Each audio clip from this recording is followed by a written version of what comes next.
የአማራ ሕዝብ ከተደቀነበት የህልውና አደጋ በተጨማሪ በአገዛዙ ተበደልኩ ብሎ ከሚጠቅሳቸው መካከል አንዱ የመልካም አስተዳደር ማጣት መሆኑ ይታወቃል። ላለፉት በርካታ አስርተ ዓመታት ቀጥተኛ ባልሆኑ መንገዶች የዘር ማጥፋት ድርጊት ሲፈጸምበት የነበረው የአማራ ሕዝብ አብይ አህመድ በትረ ስልጣኑን ከጨበጠበት ዕለት ጀምሮ ደግሞ ግልጽ በሆነና በተደራጀ መንገድ የጅምላ ጭፍጨፋ እየተፈጸመበት ይገኛል። የልማትና የመልካም አስተዳደር ጥያቄዎች በአማራ ሕዝብ ዘንድ የቅንጦት ጥያቄ ሆነው የተቆጠሩ ሲሆን እባካችሁ አትግደሉኝ፣ እባካችሁ አታፈናቅሉኝ በሚል ሕዝቡ ገዳዮቹን ሲማጽን ቆይቷል። ይሁንና ያ ሁለተኛ አማራ አልሆንም እስከሚል ድረስ በጅምላ ሲገደልና ሲቀበር፣ በጅምላ ሲፈናቀልና ሲሳደድ የነበረው የአማራ ሕዝብ ነፍጥ አንስቶ የተደቀነበትን የህልውና አደጋ መመከት ከጀመረም ሁለተኛ ዓመቱን አስቆጥሯል። በኢትዮጵያ ውስጥ ከተደረጉ የትጥቅ ትግሎች መካከል ወደር አልባና ፈጣን ነው የተባለው የአማራ ሕዝብ የትግል ሂደት በጥቂት የሰው ኃይልና የጦር መሳሪያዎች ተጀምሮ አሁን ላይ በኮርና በእዝ ከመደራጀት አልፎም ሜካናይዝድ መሳሪያዎችን እስከ መታጠቅ ጭምር ደርሷል። ከዚህ በተጨማሪ በርካታ ቀጠናዎችን ካገዛዙ ኃይሎች በመንጠቅ የብልጽግና መዋቅሮችን አፈራርሶ ፈጣንና ግልጽ አገልግሎት መስጠት የሚችሉ ህዝባዊ ተቋማት በፋኖ እየተገነቡ መሆናቸውን በመስክ የሚገኙ የመረብ ሚዲያ ጋዜጠኞች ተመልክተዋል። ቀድሞ የነበሩ የብልጽግና መዋቅሮችን አፈራርሶ የህዝብን ጥያቄ መመለስ በሚችሉበት መልኩ በአዳዲስ መዋቅርና አመራሮች ተተክቶላቸው ከሚገኙ አካባቢዎች መካከል ከወረሃ ሰኔ 2015 ዓ.ም ጀምሮ በፋኖ እየተዳደረ የሚገኘው የቡግና ወረዳ አንዱ ነው። የአይና ቡግና ወረዳ በስሩ 16 ቀበሌዎች ያሉ ሲሆን ከ110 ሺህ በላይ የህዝብ ብዛት እንዳለው ይታወቃል። የወረዳው ማህበረሰብ ተሰባስበው ባካሄደው ዲሞክራሲያዊ ነው በተባለ የምርጫ ሂደት ተመርጠው በአሁን ሰዓት ወረዳውን እያስተዳደሩ የሚገኙት አርበኛ ጸጋይ አካል ነው። ወረዳው ለማህበረሰቡ እየሰጠው ስላለው ግልጋሎትን በሚመለከት ከመረብ ሚዲያ የወሎ ቀጠና ዘጋቢዎች ጋር ቆይታ አድርገዋል።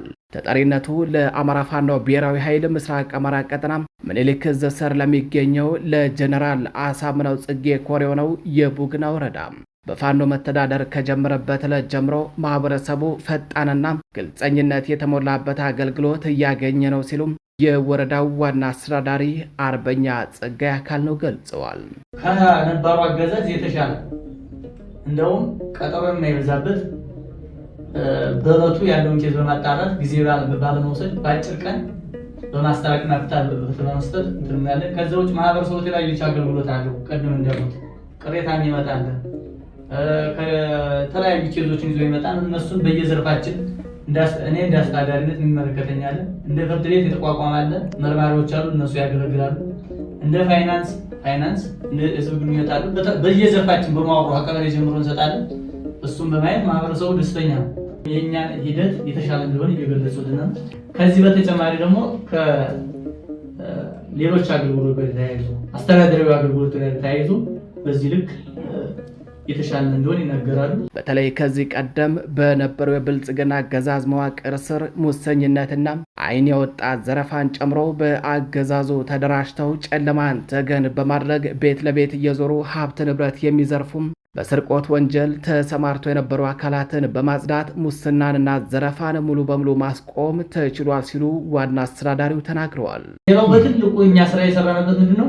ሌባ አብዛኛው ሌብነት ወይም ደግሞ በአቋራጭ ለመመጸግ የሚሞክሩ ግለሰቦች አሉ። አሁን ሌባ የሚባል ወረዳው ላይ የለም።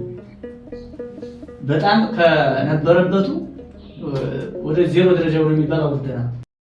አሁን ላይ የትኛውም ሁኔታ ሌባ የለም። ይህንም ምሳሌ እያደረገ ማህበረሰቡ የሚናገረው ይህ ነው።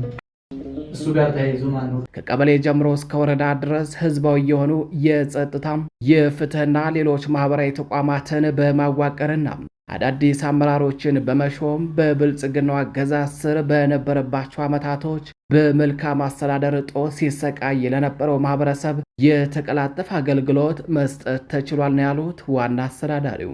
ይህ አስተዳዳሪው ስራ ቀጥታ ቅድም እንዳልኩ በእርሻ ኬዝ በመሬት ኬዝ ሊሆን ይችላል።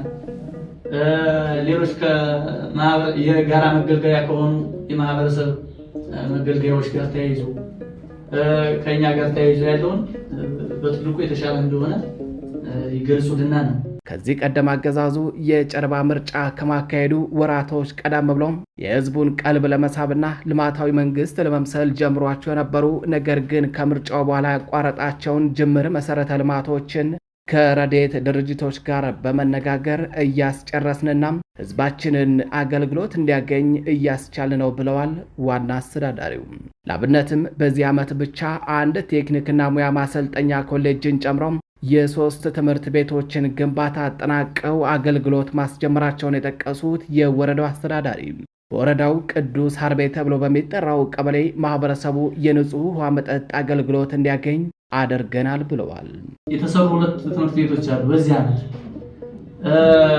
አንድ ቀበሌ ቅዱስ ሀርቤ ላይ ውሃ የተሰራ ነው በወርልድ ቪዥን ማለት እሱ ማሳያችን ነው። እዚህ ግንባታ አገዛዙ ሳለ ጀምሮት የወጣውን እንኳን እንዲጨርስ አድርገናል። ቴክኒክና ማስረጃ ስለሚታይ ማለት ነው። በተጨማሪም ከ2007 ዓ.ም ጀምሮ ተቋርጦ የነበሩ የመንገድ ፕሮጀክቶችን ግንባታቸው እንደገና እንዲጀመር እያደረግን ነው ያሉት አርበኛ ጸጋይም በዚህም ከአይና በቆብ በኩል አድርጎ ወደ ደቡብ ጎንደር አይሳና እብናት የሚወስድ አውራ ጎዳና እንዲሁም ከአይና በቋሮ በኩል አድርጎ ወደ ደቡብ ጎንደር ዛጎችና ክምር ድንጋይ የሚወስደውን የመንገድ ግንባታ በአስቸኳይ ተጠናቆ ለአገልግሎት ክፍት እንዲሆን እየሰራን ነው ብለዋል። የመንገድ ፕሮጀክቶች 2007 እና 8 የተጀመሩ ነበሩ። እዚህ መንገድ አንድ ከአይና ቆብ አይሳ ወደ እብናት የሚወስድ መስመርና ከአይና ቅዱስ ሀርቤ ቋሮ ወደ ክምር ድንጋይ አካባቢ የሚወስድ ዛጎች የሚባል ቦታ የተጀመረ ፕሮጀክት ነበር። ለረጅም ጊዜ ቆሞ ነበር።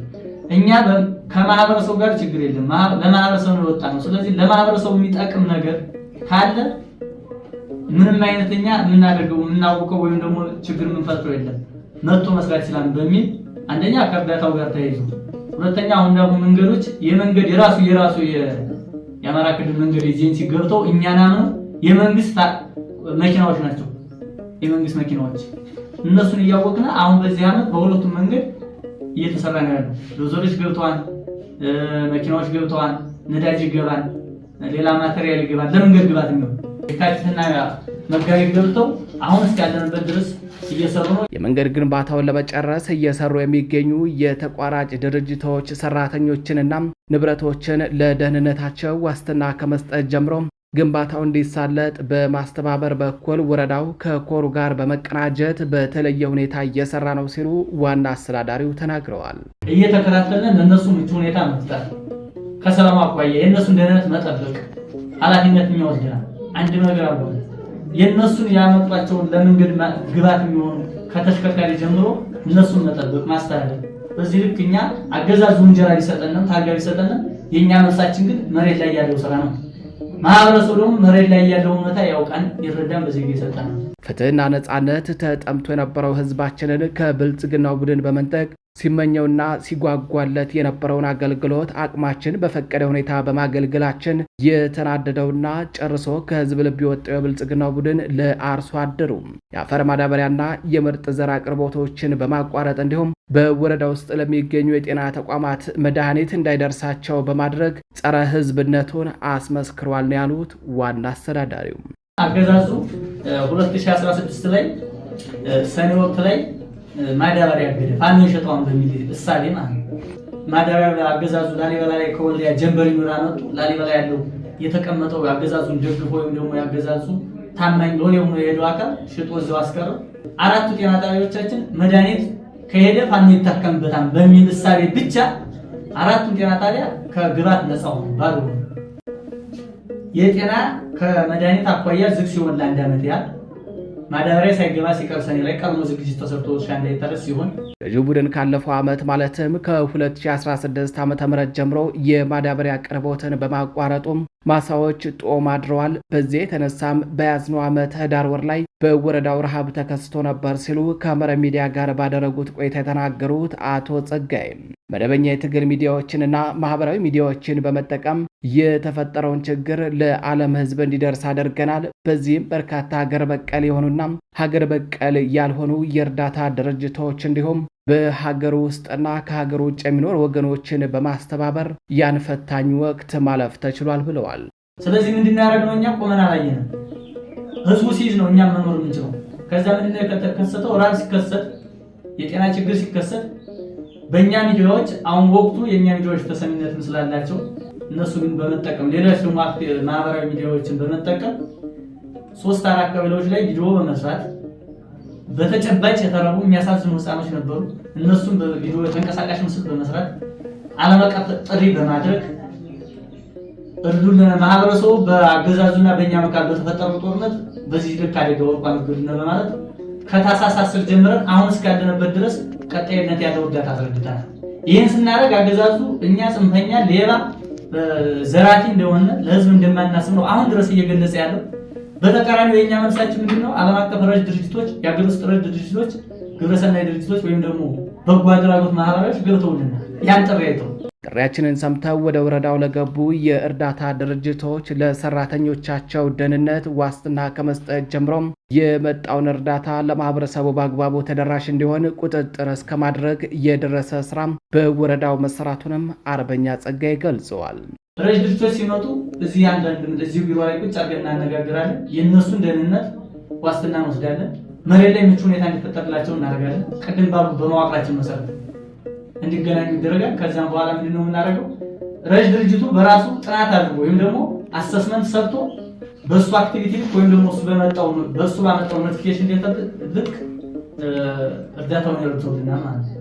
እሱን ደግሞ ቀበሌ በትክክል ለታለመለት ዓላማ እንዲውል ትክክለኛ ድሃ ለሆኑ ወይም ዝቅተኛ ለሆኑ ወይም ለተቸገሩ እንዲውል ወይም ደግሞ ረጅ ድርጅቱ ባመጣው መስፈርት ተጠቃሚ እንዲሆኑ አድርገናል። ከመረብ ሚዲያ ጋር ቆይታ ያደረጉት የቡግና ወረዳ አስተዳዳሪ አርበኛ ጸጋይ አካል ነው።